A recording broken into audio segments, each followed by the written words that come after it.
sempre diz o nosso pastor, as coisas no meio do povo de Deus, elas não acontecem por acaso. Sempre as coisas caminham de acordo com a vontade de Deus.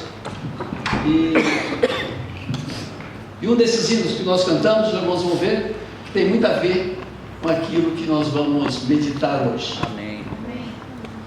O texto que eu escolhi para a nossa meditação está no segundo livro de Samuel, no seu capítulo de número 4, projetado aqui. Apenas um versículo, que diz assim: E Jonatas, filho de Saul, tinha um filho aleijado de ambos os pés. Era da idade de 5 anos, quando a notícia da morte de Saul e Jonas vieram de Jezreel. E a sua ama o tomou e fugiu. E sucedeu que, apressando-se ela a fugir, ele caiu e ficou coxo das 2 pernas. E seu nome era Mefibosete.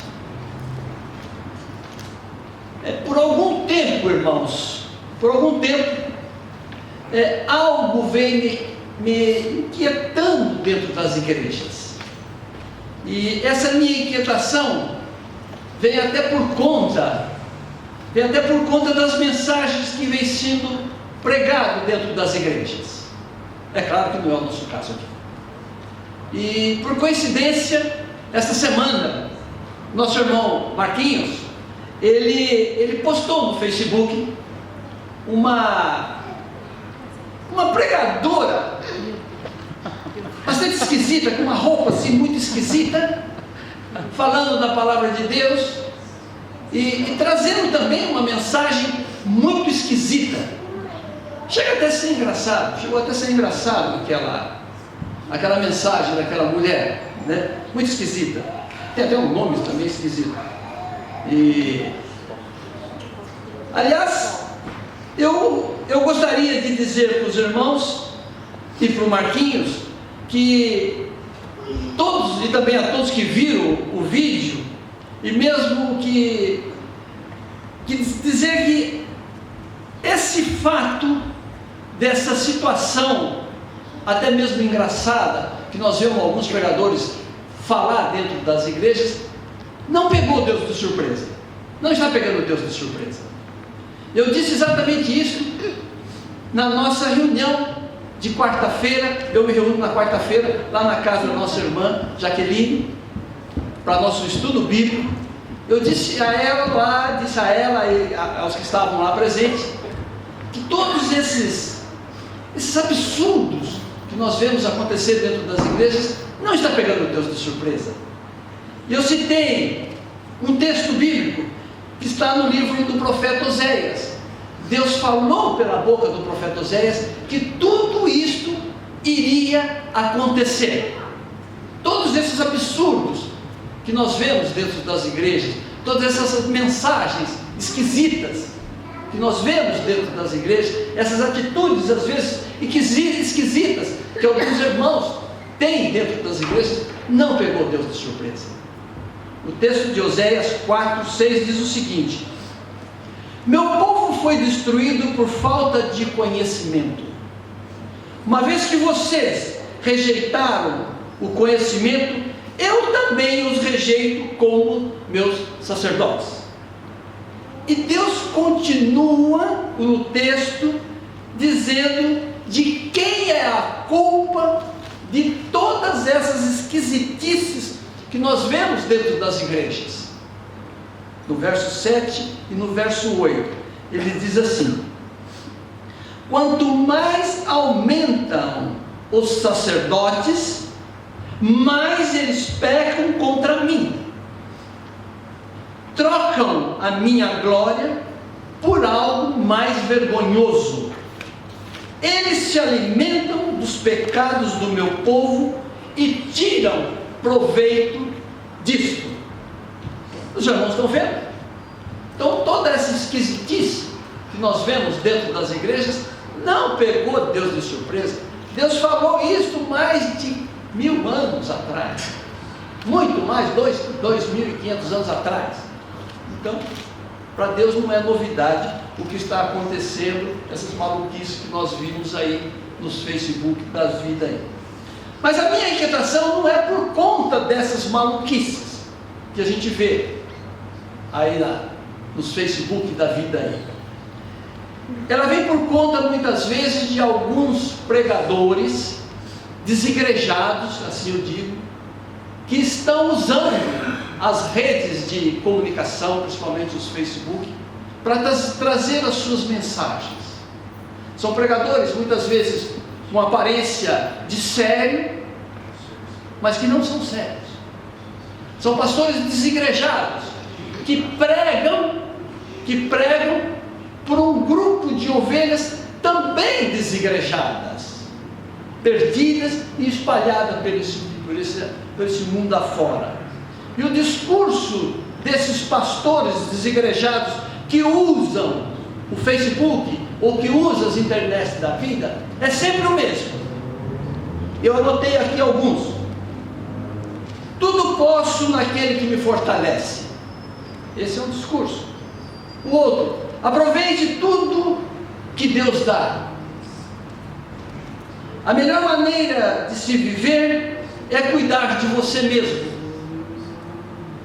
E o hino predileto deles, o louvor predileto deles, o refrão predileto deles é: eu sou livre, livre para dançar, livre para... E aí vai o livre, livre, livre, livre, e não tem nada da palavra de Deus, inclusive esse hino. O pior é que esses discursos totalmente livres, nos dando total liberdade, eles estão ganhando algumas igrejas, estão ganhando os púlpitos de muitas igrejas, e tem como principal alvo um público jovem, com certo nível cultural elevado e também com a situação econômica privilegiada. Recentemente, a minha esposa e o João, acho que ano passado, eles estiveram em uma dessas igrejas. Foram lá assistir um trabalho especial. Segundo eles, provavelmente tinha mais de 10.000 pessoas congregadas lá na Arena Otiu, mais ou menos, uma grande multidão. E foi um mega evento. E voltaram de lá deslumbrados com tudo aquilo que eles viram lá na Arena Otiu, mega evento gospel, podemos assim dizer. E me contando e tal. E aí eu perguntei para eles: e a mensagem da palavra de Deus, qual foi? Eles se entreolharam e tal. Falaram: a mensagem é a mesma, motivação e encorajamento. Mensagem é a mesma, motivação e encorajamento. Eu particularmente não tenho nada contra esse tipo de pregação, até porque Jesus, num determinado momento das suas falas, ele usou um tipo de mensagem de encorajamento, quando ele disse: no mundo tereis aflições, tende bom ânimo, eu venci o mal. Isto é motivação e encorajamento. Então é claro que nós não podemos ser contra esse tipo de mensagem. Nós somos contra esse tipo de mensagem ser o foco central das igrejas. As igrejas se cuidaram exclusivamente com esse tipo de mensagem, encorajamento e motivação. E é exatamente isto que essas igrejas hoje modernas, que estão lotadas, têm feito. Têm pregado um evangelho exclusivamente de motivação e encorajamento. Ou seja, eles estão pregando apenas a parte boa do evangelho. As consequências de nós chegarmos ao evangelho de Deus, é melhor nós nos dizermos, porque isso aí não lota a igreja. A Link Church, nós somos testemunha viva disso. O evangelho pregado genuinamente, ele não lota a igreja. O que lota a igreja é evangelho de encorajamento e motivação. E se não bastasse esses dois focos, as igrejas ainda hoje, principalmente essas que adotaram essa linha de pregamento, de pregação, eles criaram uma outra doutrina. É a doutrina da inclusão. Nós temos visto isso. E eu volto a repetir: o evangelho pregado de motivação, de encorajamento e inclusão, sim, ele é bíblico, mas não pode ser o foco central das igrejas. E isso o que nós estamos percebendo é exatamente isso: um rebanho enorme hoje, totalmente desdoutrinado. As pessoas, os irmãos, as pessoas, esses jovens que frequentam esse tipo de trabalho, eles estão totalmente desdoutrinados, ou seja, eles não conhecem absolutamente nada da palavra de Deus. E como sempre eu faço, eu fiz duas perguntas a mim mesmo. A primeira foi: será que motivação, encorajamento ou doutrina da inclusão fixa pessoas nas igrejas? Que lota, nós sabemos que sim. Esse tipo de pregação lota a igreja. Mas será que esse tipo de pregação fixa a pessoa na igreja? Responda aí para quem está do seu lado, apenas sim ou não. Apenas sim ou não. Responda para alguém, sim ou não. Lota, fixa a pessoa na igreja ou não? Bom, muito bem, já deu tempo que é só sim ou não. Se a resposta foi sim, está respondida a pergunta. Tá? Mas se a resposta foi não, eu tenho uma outra pergunta. O que fixa uma pessoa na igreja? Pense, isso você não precisa responder para ninguém, porque a resposta é longa. Pense apenas você. O que é que fixa uma pessoa na igreja? Pense apenas nisso aí. Então, quando uma igreja ela se volta para esse tipo de mensagem, ela está pregando, como eu disse, apenas a parte boa do evangelho, não prega as consequências. O apóstolo Paulo, ele foi muito claro com o amigo Timóteo, quando este foi pastorear uma igreja lá na região da Turquia, que é a Turquia hoje. Bom, Timóteo foi pregar se tornou pastor, diríamos assim, de uma igreja naquela região da Turquia ali. E o apóstolo Paulo então escreveu uma carta para Timóteo no seguinte teor, 2 Timóteo 4, de 1 a 4, eu vou ler aqui. Na presença de Deus e de Cristo Jesus, que há de julgar os vivos e os mortos por suas manifestações e por seu reino, eu o exorto solenemente. Verso 2: Timóteo, pregue a palavra, esteja preparado a tempo e fora de tempo, repreenda, corrige, exorte com toda paciência e doutrinas, pois virá tempo em que não suportarão a sã doutrina, pelo contrário, sentindo coceira nos ouvidos, segundo seus próprios desejos, juntarão mestres para si mesmo. Eles se recusarão a dar ouvido à verdade, voltando-se para os mitos. Então, olha aí o apóstolo Paulo falando para Timóteo: pregue apenas a palavra de Deus, não invente nada, não crie nada, pregue, nem que isso doa às pessoas. Então, irmãos, respondendo essa segunda pergunta que eu fiz, o que fixa uma pessoa na igreja, eu diria que o que fixa uma pessoa na verdadeira igreja de Cristo é o Espírito Santo de Deus, não o estilo e o modo de mensagem pregada. Esse não fixa a pessoa na igreja. Porque quando o pregador sai, a pessoa sai também. Então, existe até uma frase que roda aí nos meios públicos: se você entrou na igreja por causa de alguém, você sai. Você não entrou por causa de Cristo, você entrou por causa de alguém. Então, o que fixa alguém na igreja de Cristo, na verdadeira igreja de Cristo, é o Espírito Santo de Deus, não o estilo de mensagem e nem muito menos o pregador. Amém, irmãos? Mas alguém pode estar perguntando: o que essa história desse menino, dessa criança, tem a ver com tudo isso que eu falei? O que será que essa história? Esse cara está maluco. O que será que tem? Eu diria para os irmãos que tem muita coisa a ver com tudo isso que eu falei. O título da nossa mensagem de hoje que eu dei foi Favor Imerecido. Favor imerecido. Se nós formos traduzir favor imerecido, é nós recebermos algo daquilo que nós não merecíamos. É muito simples. E teologicamente falando, favor imerecido é o mesmo que graça.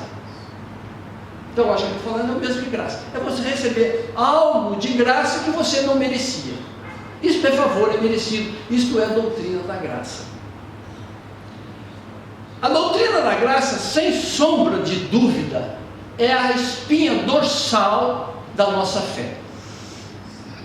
Essa é a espinha dorsal da nossa fé. Sem ela, nós não permanecemos na fé. Sem ela, nós não permanecemos na igreja.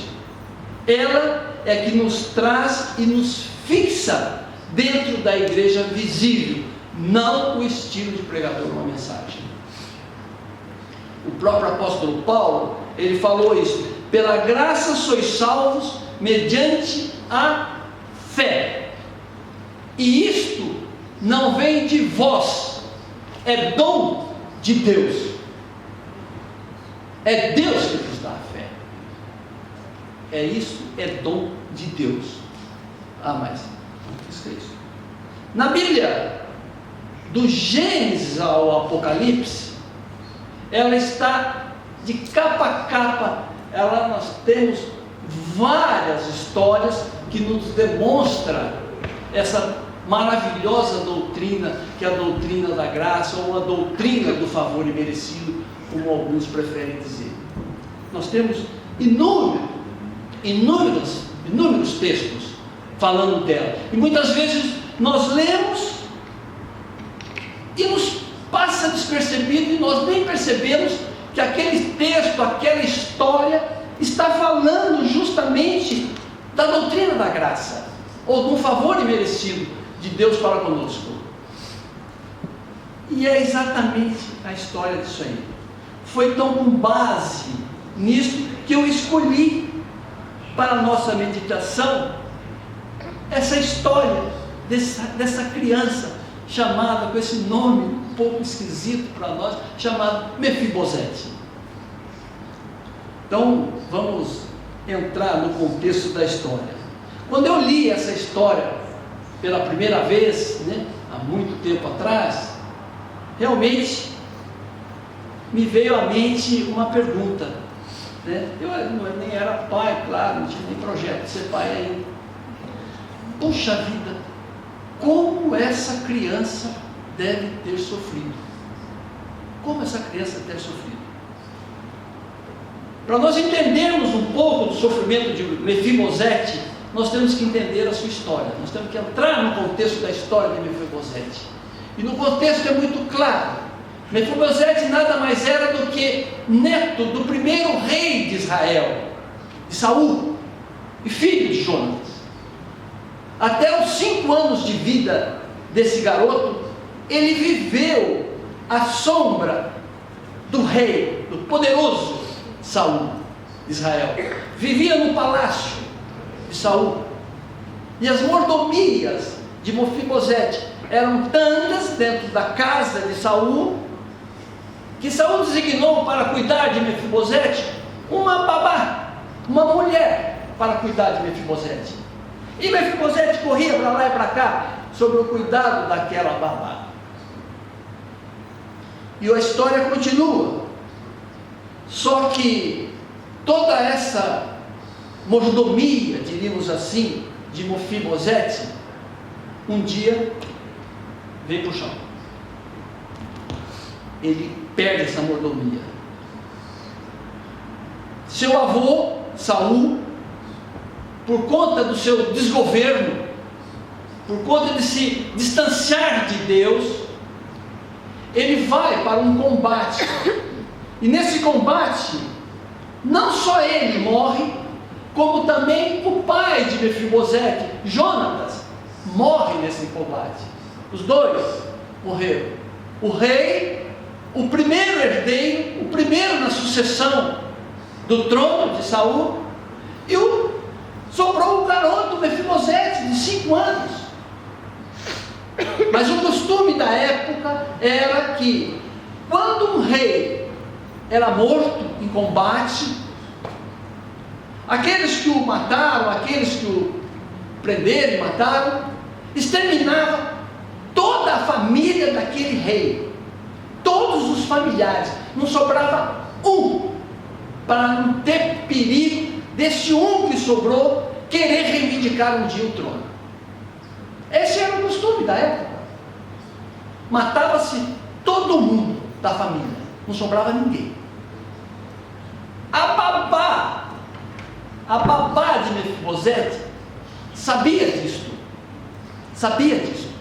O que ela faz? Quando chega a notícia que o rei tinha morrido, e o Saul e o Jonatas também tinham morrido, ela pega a criança e sai correndo, porque ela sabia que aquela criança ia ser morta pelos dominadores. Ela não queria isso, porque ela amava aquela criança.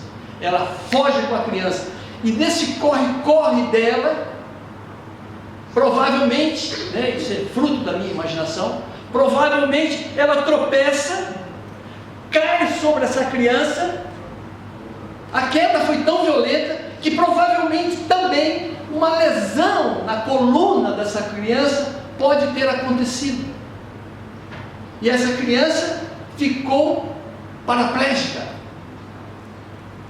Ou seja, as duas pernas dela não movimentavam mais.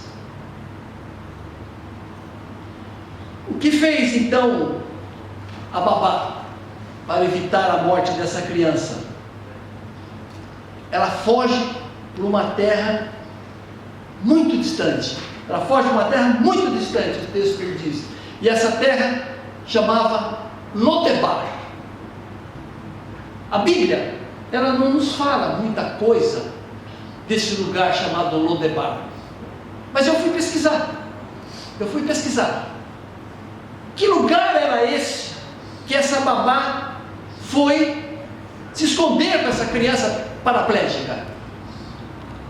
Lodebar significa cidade sem pasto. Olha só, terras áridas, lugar distante e sem importância nenhuma para o reino de Israel. Lodebar. Foi nesse lugar esquecido que o pequeno Mefibosete, agora paraplégico, foi viver com aquela fiel babá. Ainda dando asas à minha imaginação, eu creio que essa babá, ela conviveu com essa sensação de culpa por aquela criança ficar naquele estado. Ela carregava provavelmente essa sensação de culpa por aquela criança ter aquela lesão cervical. E também acredito que ela não tenha contado para ninguém dos locais, daquelas pessoas que moravam lá em Lodebar, a respeito de quem era aquela criança paraplégica. Provavelmente os locais achavam até que fosse filho dela, de uma mãe solteira, provavelmente. E aquela criança, aquela mulher, aquela babá, criou aquela criança nesse lugar desprezível, nesse lugar árido, sem recurso nenhum, sem nenhuma importância. Eu imagino as dificuldades daquela mulher. Eu creio também que num determinado tempo da vida de Mefibosete, ela tenha contado para ele, mas em muito segredo, quem era ele, qual era a origem dele. Eu creio também que Mefibosete, ao saber de toda a verdadeira história a respeito da sua vida e até o porquê daquela lesão, porquê que ele não andava mais, ele deve também ter uma certa bronca, diríamos assim, no seu avô. Provavelmente ele deva ter culpado o avô por toda aquela situação de miséria e dificuldade que ele vivia naquela terra árida, esquecida, lá naqueles cantos lá de Israel. Até que um dia o Espírito Santo de Deus tocou em Davi. Davi assumiu o reinado de Israel. E pouco tempo depois que Davi assumiu o reinado de Israel, Israel se tornou uma nação extremamente poderosa. E Davi, antes de assumir o reinado de Israel, ele já tinha sido ungido. Os irmãos conhecem muito bem essa história. Já tinha sido ungido pelo sacerdote. E ele tinha um acordo, ele tinha feito uma promessa para o pai de Mefibosete. Se um dia eu assumir o reino de Israel, eu prometo a você, porque você, Jonatas, salvou a minha vida de eu ser morto pelo seu pai Saul. Eu prometo que eu vou proteger os seus descendentes. Eu não vou matar nenhum dos seus descendentes. Davi fez essa promessa para o pai de Mefibosete. E Davi assumiu o reino de Israel. E o reino, como eu disse, se tornou poderoso e próspero. Só que Davi só foi lembrar dessa promessa que ele fizera a Jonatas, pai do pequeno Mefibosete, agora paraplégico, 17 anos depois que ele assumiu o reinado. Mefibosete, a essa altura, já tinha 22 anos de idade. Eu fiz as contas. Mefibosete já tinha 22 anos de idade. E Davi se lembrou. Davi não, o Espírito Santo de Deus tocou em Davi e fez Davi lembrar daquela promessa que ele fizera a Jonatas, seu fiel amigo. E Davi reúne então todos os seus assessores e pergunta: existe alguém da família de Jonatas? Alguém lá fala: olha, eu desconfio que lá na região de Landebar existe lá um rapaz aleijado das duas pernas, que eu acho que é descendente de Jonatas. Davi então manda chamar esse menino, porque ele é um rei poderoso. E Mefibosete teve que obedecer a ordem, porque uma ordem de rei tinha que ser cumprida. E Mefibosete vai diante do rei, ele tinha que ir. Então, como eu disse, Mefibosete já tinha 22 anos de idade. E ele, quando chega diante do rei, então eu acredito, como eu já disse aos irmãos, eu acredito que Mefibosete já sabia a essa altura que ele era filho de Jonatas, descendente de Saul. Então ele tinha muito medo de chegar diante do rei. E quando ele chega então diante do rei, por ordem do rei, trazido provavelmente por uma escolta do rei, em 2 Samuel 9:8 diz assim: Mefibosete dizendo para Davi: quem é este teu servo para que se preocupes com um cão morto como eu? Olha a situação desse rapaz. Ele se considerava como um cão morto, ou seja, sem valor algum. Mefibosete,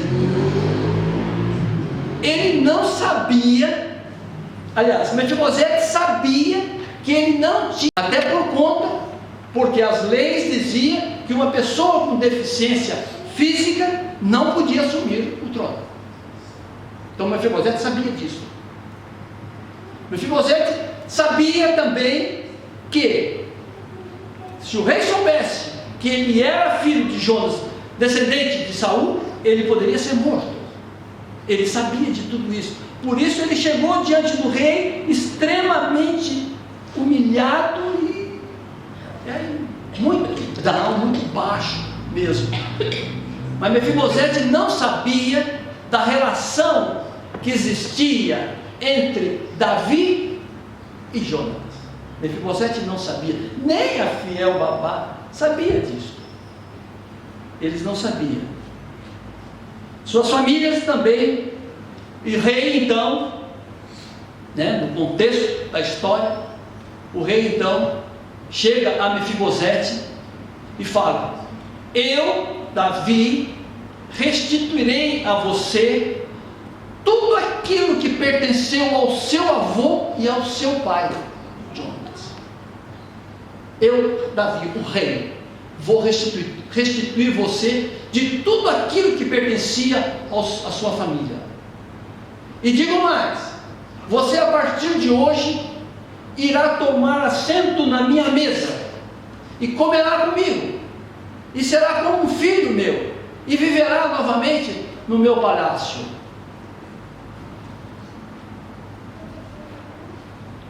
A pergunta que eu faço para os irmãos, até concluir a minha fala: o que essa história triste e sofrida, mas com um final feliz, tem a ver conosco? Como eu disse, tem muito a ver conosco. Mefibosete, ele nos representa, ele representa a raça humana. A raça humana, um dia, ela viveu no paraíso de Deus, com todas as mordomias de Deus. Mas a desobediência da raça humana fez com que ela saísse do paraíso e fosse também morar numa terra distante, árida e sofrida. Mas o Espírito Santo de Deus não permitiu que a raça humana ficasse sozinha. Deus providenciou alguém para acompanhar a raça humana. O homem, depois que ele saiu do paraíso, Deus sempre cuidou dele. Logo no início do texto nós já vemos Deus matar animais e fazer roupas para proteger o homem. Mas nessa fuga, o homem então não foi sozinho. Deus providenciou alguém para acompanhar o homem na sua saída do paraíso. Um dia também nós fomos também alcançados por Deus. E uma convocação foi feita a nós. Só que agora foi feita pelo Rei dos Reis. E nós não temos como rejeitar essa convocação. Se você está sentado aqui hoje, você não está sentado aqui porque você quis. Você está sentado aqui porque o Espírito Santo de Deus o trouxe aqui. Você não teve essa liberdade de escolher, eu vou ou não vou. Não, foi o Espírito Santo de Deus que trouxe você aqui, exatamente como aconteceu com Mefibosete. Mefibosete não tinha opção de fugir do rei. Ele teve que se apresentar diante do rei com todas as suas deficiências, com todas as suas carências, exatamente como acontece conosco. Quando Deus nos chama para nós sentarmos na sua mesa e partilharmos do seu reino, Ele nos chama com todas as nossas carências, com todas as nossas dificuldades, com todos os nossos defeitos, mesmo nós não merecendo esse chamado, mesmo nós não merecermos sentar na mesa do rei, mas Deus assim mesmo nos chama. E nós não temos como negar isso, porque palavra de rei não se rejeita, se obedece. Você hoje não é livre, Você hoje foi chamado para sentar na mesa do rei. Você, como nós cantamos, venha assim como está. Nós cantamos hoje, venha assim como está. Venha do jeito que você está. Que Deus, o Rei dos Reis, Ele vai providenciar a situação. Provavelmente Davi deva ter feito alguma adaptação na mesa onde ele servia a refeição para aquele menino, para aquele jovem agora, para aquele homem agora, Mefibosete, poder sentar-se à mesa. Provavelmente tenha feito. Deus, exatamente, Ele faz assim conosco também. Venha como você está, não se importe, coloque-se diante de Deus. O Rei dos Reis sabe da minha e da sua deficiência, Ele sabe das nossas carências, e Ele, no tempo dele, Ele vai fazendo as modificações necessárias. Deus vai nos mudando, Deus vai nos moldando, Deus vai nos transformando, e todas essas nossas deficiências, todas as nossas carências, que muitas vezes nós carregamos fardos, como nosso irmão nos disse aqui hoje, carregamos cruzes pesadíssimas. Deus vai aliviando, vai aliviando, vai aliviando, e transforma as nossas cruzes em cruzes de isopor, como o irmão disse.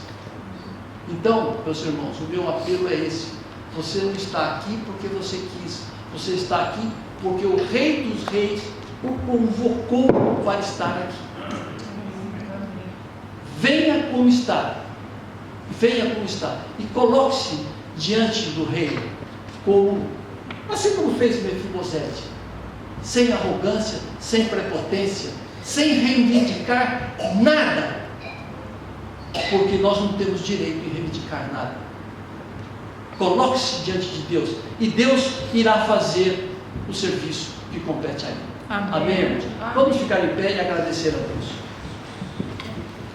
Senhor nosso Deus, nosso Pai, mais uma vez estamos diante de Ti, Senhor, agora para Te agradecer, Senhor, por essa palavra que nós acabamos de estudar, por esses exemplos que nós acabamos de ver, Senhor. E nós estamos aqui, Senhor, exatamente como aquele jovem se apresentou diante do rei Davi, Senhor. Nós estamos aqui com os nossos corações abertos, com as nossas falhas, com as nossas incertezas, com as nossas inseguranças, com as nossas carências, e nós colocamos diante de Ti, Senhor, e nós sabemos, ó Pai, que o Senhor é o Rei dos Reis, o Senhor irá fazer o serviço que nós não sabemos fazer, Senhor, que nós não temos condições de fazer, Senhor. Então, Senhor, nós colocamos diante de Ti, Senhor, e aguardamos, Senhor, a nos tornarmos também herdeiros do Seu reino, porque assim é o Seu desejo, Senhor. Muito obrigado por tudo, Senhor, em nome de Jesus que nós oramos, Senhor. Amém, Senhor.